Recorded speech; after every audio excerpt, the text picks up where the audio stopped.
Yes, Reddy महोदय, यह भी विचार किया गया है कि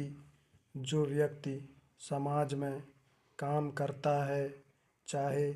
आविष्कार का काम करे, चाहे दूसरा कोई काम करे, उसको उस काम में तब तक सफलता नहीं मिल सकती है जब तक कि समाज का सहयोग या समाज ने जो परिश्रम किया है या कुछ आविष्कार किया है उसका उपयोग उसको प्राप्त ना हो, उसका उपयोग वह ना कर सके। इसलिए जब भी कोई व्यक्ति किसी वस्तु का आविष्कार करता है तो आविष्कार करने में न केवल उसका अपना परिश्रम रहता है, लेकिन साथ ही साथ समाज ने जो काम किया होता है, चाहे विज्ञान के क्षेत्र में या प्रौद्योगिकी के क्षेत्र में या किसी अन्य क्षेत्र में, उस सबसे भी वह लाभान्वित होता है। इसलिए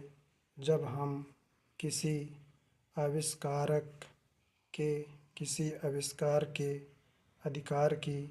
रक्षा करना चाहते हैं तो उसके साथ साथ यह भी विचार हमारे दिमाग में आता है,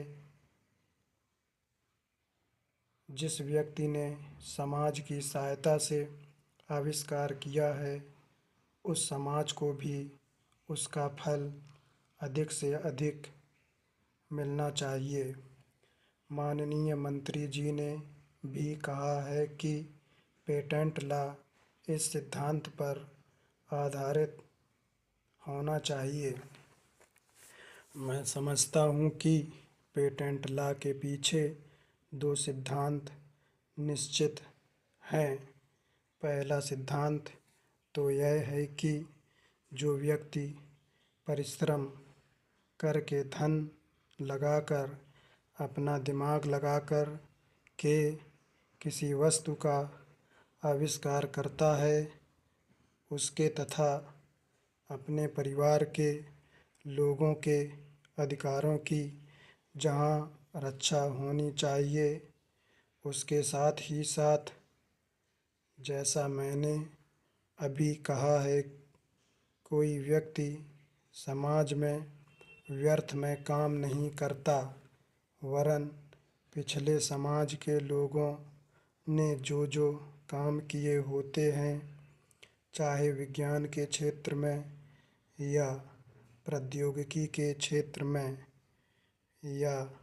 किसी अन्य क्षेत्र में, और जिनके आधार पर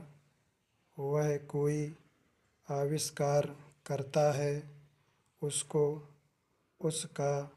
प्रतिफल तो मिले, लेकिन जो परिणाम हों उसका प्रतिफल समाज को भी मिलना चाहिए। मंत्री महोदय ने कहा है कि जो यह सिद्धांत हैं वह भी इस विधेयक के पीछे स्थापित किया गया है और इस बात का ध्यान रखा गया है कि जहां हम किसी व्यक्ति के